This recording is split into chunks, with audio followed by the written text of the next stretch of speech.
there are new reports that last year's mysterious attack on the Nord Stream gas pipelines may be linked to Ukraine.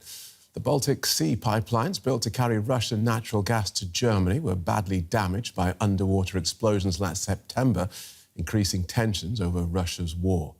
Now, Germany's public broadcaster ZDF and Der Spiegel magazine say they've uncovered fresh clues, which revolve around 6 men on a rented yacht who are believed to be the saboteurs. This recording is from September 2022, the moments after the Nord Stream pipelines exploded and started leaking gas. Nord Stream pipelines 1 and 2 carried natural gas from Russia to Germany. Their destruction 80 meters below the water, at the point seen here, has been shrouded in mystery. Investigators have long suspected that saboteurs rented the charter yacht Andromeda and used it to sail to the pipelines and plant explosives. Last month, German officials announced they had found traces of HMX on board the boat, the same explosive that was found at the blast sites. Russia and Ukraine have denied any involvement in the attack. Ukraine's allies were wary about jumping to conclusions. There are 3 countries that are investigating exactly what transpired. Our German allies, our Swedish and Danish partners as well. They've opened investigation into what has happened. Those investigations are ongoing. As we always do, we're going to let those investigations play out before we comment on any potential findings or conclusions. As those investigations gather more evidence, the latest reports from German media point to more signs leading to Kyiv. They cite sources close to the investigations that say the Andromeda's crew were in Ukraine. The same sources say there are no strong links to Russian involvement. The case is still open, and many questions remain. Who ordered the attack? Who executed it? And who paid for it? And will this new information have any consequences for Ukraine and its allies? Well, let's pick this up with investigative journalist Wolf Wiedmann-Schmidt from Germany's Der Spiegel magazine, who worked on that report with colleagues from German broadcaster ZDF. Welcome to DW. When you say that your investigation leads to Ukraine, let's be clear, are you accusing the Ukrainian government of being somehow involved? We are saying that investigators are more and more convinced that the leads now pretty much point in just one single direction toward Ukraine, but that doesn't necessarily mean that the Ukrainian government was involved or knew about it. I would even say that intelligence and security experts consider it very unlikely that Ukrainian President Zelensky was in on it.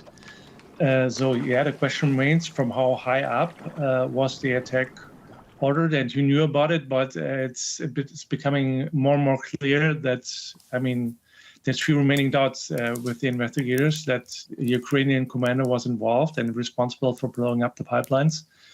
And we found more evidence on that.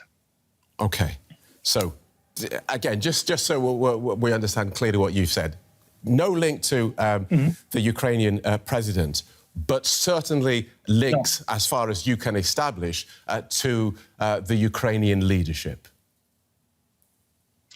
Not the leadership, but to Ukrainian, to a commando or a commando that was located within Ukraine before and after the attack. That's one of the clues, and that must have had some kind of expertise and training in what they were doing. But we're not saying that there's certain evidence that points to the Ukrainian leadership. Okay. So, and explain to us how Kyiv would benefit from sabotaging pipelines bringing Russian natural gas to Ukraine's German allies. Many of Germany's allies were heavily against the pipeline project Nord Stream 2. For them, it was pretty clear that Nord Stream 1 already had tied Germany far too close to Russia. And so Ukraine was also radically opposed to the new pipeline, and because significant quantities of Russian gas, would not be flowing through the country, through Ukraine anymore. So it was, for them, it was a threat to the country. But that's just, that doesn't prove anything at all. But for them, of course, it was a project they were heavily against. And that's pretty clear. But also other allies had been against the project, like the US. So that's clear. If it could be proved that this was Ukraine, then what would that mean for Germany's support for Ukraine in their war against this Russian invasion? It's interesting. When we talk to government officials and politicians in Berlin, it almost seems like pretty much no one wants to think right now about what action should be taken if, the involvement of Ukraine or even the Ukrainian government could be proven. They couldn't just simply brush off such a serious crime, but they couldn't suspend support for Ukraine in a war against Russia. That's not an option. So everyone's pretty much shying away from the question of consequences here in Berlin. Understood.